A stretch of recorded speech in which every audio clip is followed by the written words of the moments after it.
Assalamu alaikum, my dear students. How are you all? I hope you're all fine and doing okay. This is your SST teacher, Miss Farial Aziz from Sadiqian Education Services.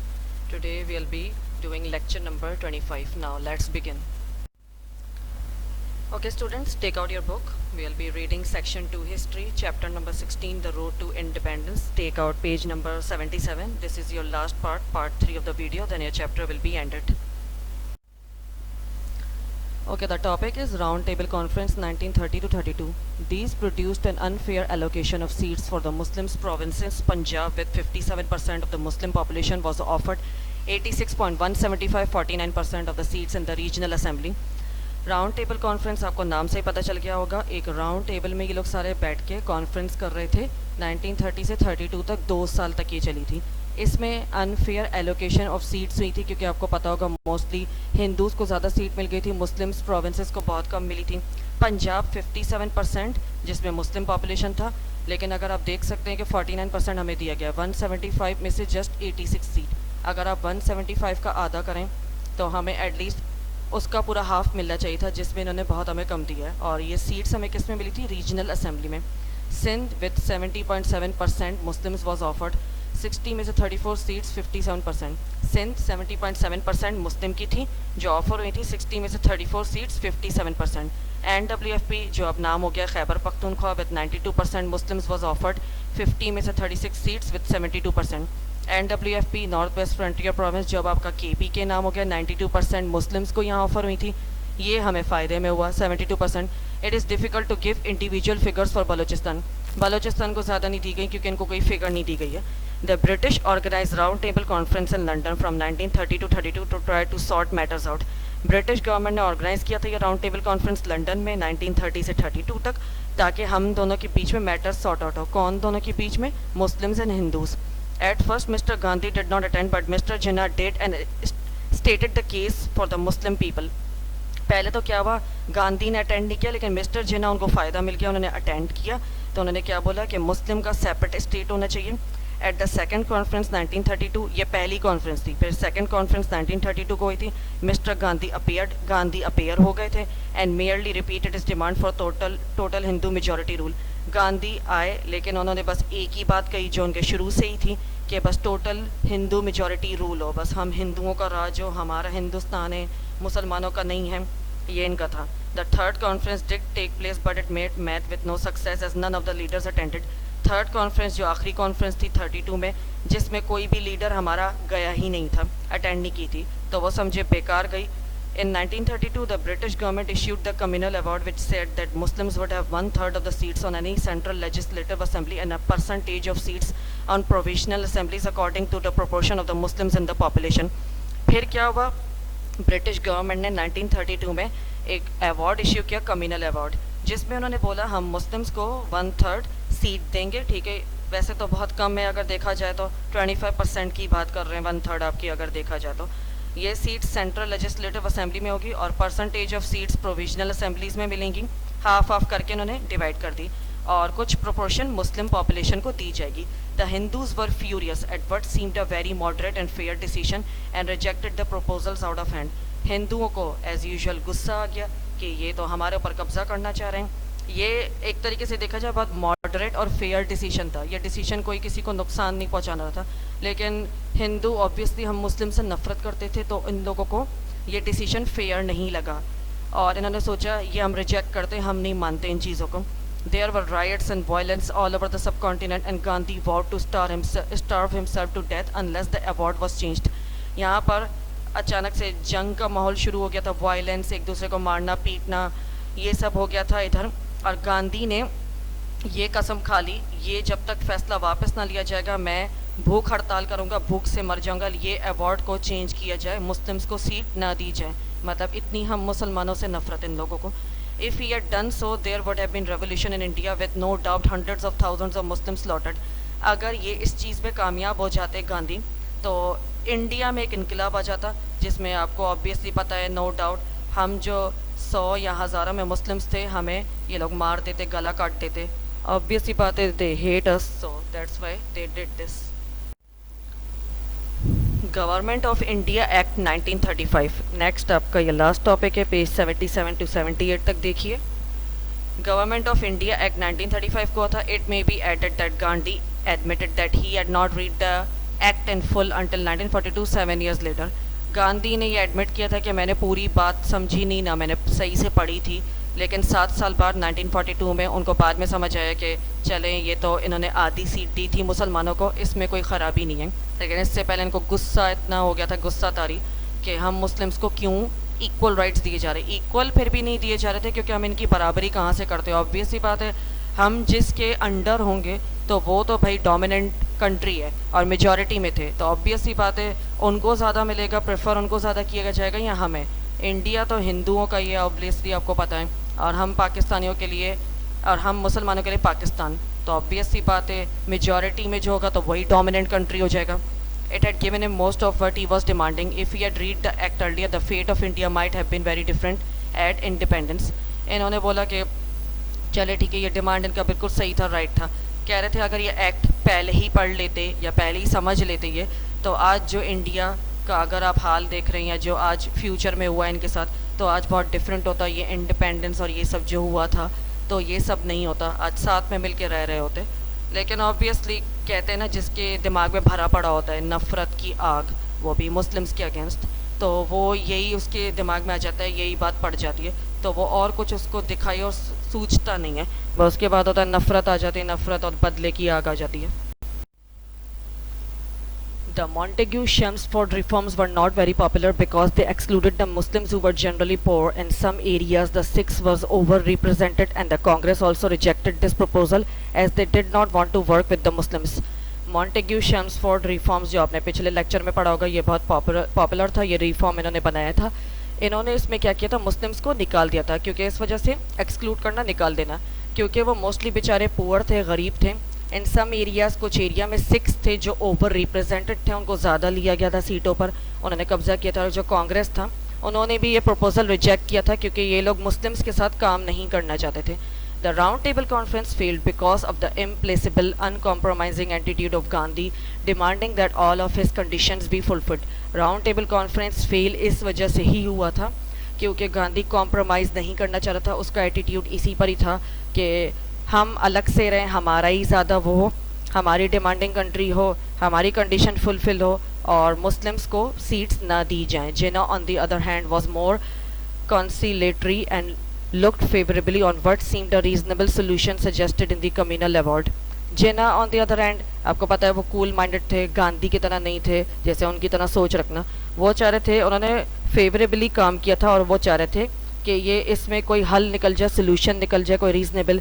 India और मुस्लिम साथ में मिलकर रहे, जो हिंदू और मुसलमान हैं. लेकिन गांधी बिल्कुल नहीं चाहते थे ये सोल्यूशन. उनकी वजह से ये सारा ये सजेशन इनकी वजह से ख़राब हो गया था. कम्युनल अवार्ड तभी ये सारा देखा जाए तो फेल हो गया था. Gandhi resorted to emotional tactics threatening to starve himself to death if he did not have his way. Gandhi आपको पता होगा वो भूख हड़ताल में चले गए थे और थ्रेट कर रहे थे सारे कंट्री को कि मैं मर जाऊंगा, मैं खाना नहीं खाऊंगा, लेकिन मेरी बात ही मानी जाए. He whipped up fanaticism resulting in riots and violence all over the subcontinent. क्योंकि इनके ये सब करने के बाद अगर देखा जाए तो बाद में ये लड़ाई झगड़े, वायलेंस और राइट्स शुरू हो गए थे, झगड़े फसाद शुरू हो गए थे हिंदूज़ और मुस्लिम्स के बीच में all over the subcontinent आपके. As neither side was giving away the British government pass the act of 1935. क्योंकि दोनों तरफ साइड मान नहीं रही थी. ब्रिटिश गवर्नमेंट ने ये एक्ट पास तो कर दिया था, लेकिन क्या हुआ था कि हिंदू ये मानना नहीं चाह रहे थे कि हम मुस्लिम्स को इक्वल राइट्स दे, इक्वल सीट्स दे. In 1935 the act did not solve the problem, in fact it intensified the reasons are given in the text. Act ने प्रॉब्लम तो सॉल्व किया नहीं था हमारा, क्योंकि देखा जाए तो और बिगड़ गए थे हालत, क्योंकि कोई मान नहीं रहा था. और रीज़न आपके लिखा हुआ ये सब जो मैंने आपको अभी पढ़ा है और पिछले आपने स्लाइड्स में पढ़ा होगा.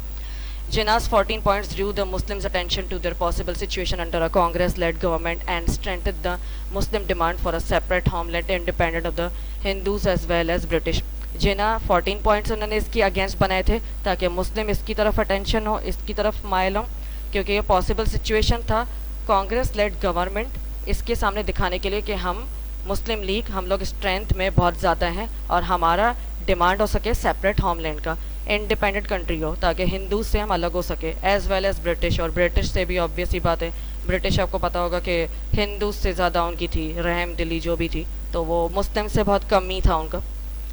As the parties continued to quarrel with neither side giving away, Britain decided to bring in its solution which would be the basis of independence for India, क्योंकि दोनों पार्टी मान नहीं रही थी, लड़ाई झगड़े में लगी हुई थी, क्योंकि नीदर साइड अगर देखा जाए हार नहीं मान रही थी। तो ब्रिटिश ने एक सोल्यूशन डिसाइड किया, क्योंकि इससे कहते हैं बेसिस बनती है इंडिपेंडेंस ऑफ इंडिया। जाहिर सी बात है फिर हमारा कंट्री इंडिपेंडेंट हुआ था। This was the government of India act which was passed in 1935। जो गवर्नमेंट ऑफ इंडिया एक्ट इन्होंने दिया था वो पास्ड हुआ था 1935 में। Now look at page number 78. This is your last part. It stated the following points. India should become a self-governing dominion as soon as possible. जिसमें इन्होंने फॉलोइंग पॉइंट्स दिए थे। इंडिया सेल्फ गवर्निंग, ये आपको पता होगा इन्होंने स्टार्टिंग में क्या कहा था, जब आप वॉर ख़त्म हो जाएगी तो आपको सेल्फ गवर्निंग दी जाएगी और आप डोमिनेंट कंट्री कहलाओगे। तो ये ब्रिटिश वालों ने इनके साथ ये काम करने के लिए और मतलब जैसे अपनी तरफ इंडिया वालों हिंदूज़ को मिलाने के लिए किया था। ऑब्वियस ही बात है, both hates Muslims, us Muslims. British also hated us and also Indians. Second period, the Round Table Conference. Causes of their failure. First Round Table Conference 1930. Mr. Jinnah attends but Mr. Gandhi does not. ये जो आपने पिछले में पढ़ा होगा, same old. Causes of failure first round table conference 1930 को हुआ था, मिस्टर जिन्ना ने अटेंड किया, मिस्टर गांधी ने नहीं किया। सेकंड राउंड टेबल कॉन्फ्रेंस में क्या हुआ 1931 में, mister Gandhi attended but demanded a total Hindu majority rule. जो उन्होंने कहा था कि हम हिंदू की मेजॉरिटी रूल होनी चाहिए, हम लोग ही ज़्यादा कब्जा करें सीटों पर, इनकी ना हो मुस्लिम्स की। Third round table conference 1932, none of the leaders attended, दोनों लीडर ने अटेंड नहीं किया था 1932 में, ये 2 साल चला था। The communal award was issued in 1932, there was an outbreak of silence. Communal award British वालों ने इश्यू किया था 1932 में और इसकी वजह से बहुत ज़्यादा तबाही आई, बहुत वायलेंस, बहुत मारना पीटना, लोगों से लड़ना झगड़ना। The government of India act 1935 was passed as a solution to the growing differences between the Congress and the Muslim League. Government of India act 1935 pass हुआ था सोल्यूशन कि इन दोनों के बीच में डिफरेंस ख़त्म हो जाए, कांग्रेस और मुस्लिम लीग एक साथ बैठ के एक ही सोच के मालिक हो, और दोनों ने ये सोल्यूशन बनाया। लेकिन फिर भी देखा जाए तो ये सब भी फेल हो गए थे, क्योंकि ऑब्वियसली हम लोग सेपरेट मुस्लिम स्टेट क्यों हो गए थे, इसी वजह से, क्योंकि ये इंडियन, ये जो हिंदू हैं, ये बेसिकली हम लोगों से नफरत करते हैं। तो ऑब्वियस ही बात है, ये चाह रहे थे कि हम मेजॉरिटी में हो, इन लोगों को कम किया जाए, इन लोगों को मारा जाए, या माइनॉरिटी में हो, दब के रहें और हमारी बात मानें। The Muslims believe they would always be in a minority. Muslim को पता था कि हम लोग हमेशा माइनॉरिटी में ही कंसिडर किए जाएंगे। The princely states did not like the democratic reforms and the Hindus dislike the princesses who were the majority in the upper house.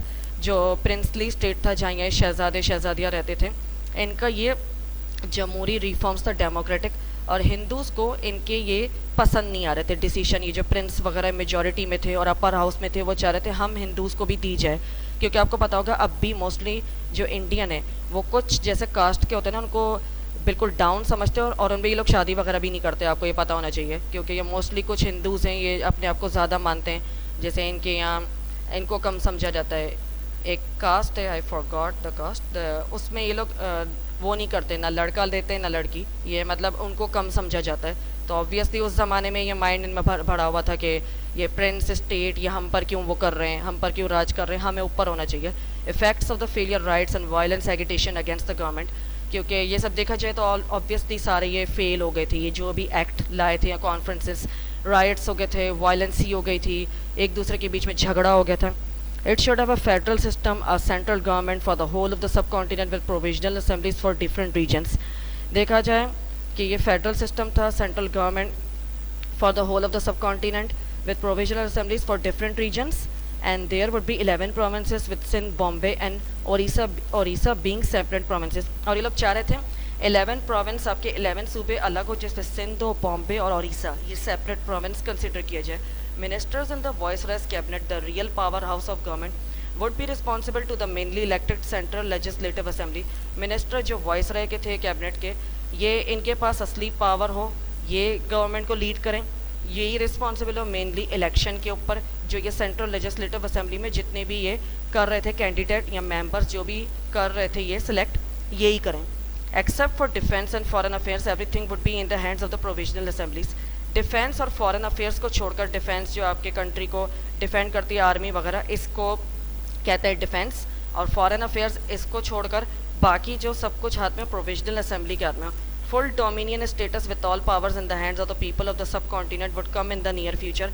पूरी जो डोमिनियन, जो पूरा डोमिनेंट करे वो इंडिया के हाथ में हो पावर, ये चाह रहे थे ये हम लोगों के हाथ में हो, हमारे people of the sub continent के हाथ में हो, और ये आगे चल के फ्यूचर में भी यही हो। मोस्टली चाह रहे थे मुस्लिम्स को डिस्कार्ड कर दें, एक्सक्लूड कर दें। This solution pleased no one. The Muslims believed quite rightly that they would always be in a minority. The 590 princes did not like the democratic reforms and the Hindus disliked the princesses who had a majority in the upper house. ये solution किसी को भी पसंद नहीं आया, ये जो इन्होंने निकाला था। मुस्लिम्स को पता था कि ये हमें कम ही रखेंगे, माइनॉरिटी में ही होंगे हम लोग, और ये जो 590 प्रिंस थे, इतने सारे जो शहजादे जो रहते थे, इन्होंने डेमोक्रेटिक रिफॉर्म्स बनाया था, जमहूरी reform.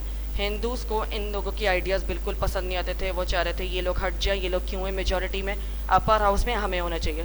There were the inevitable disturbances, riots and violent agitation against the government. Obvious ही बात है, लड़ाई झगड़ा और ये सब हो गया था, एक दूसरे को मारना पीटना, एक दूसरे के कहते ना उसके दर पे होना, मतलब मौत के दर पे एक दूसरे को मारना, यही इन लोगों के बीच में हो गया था।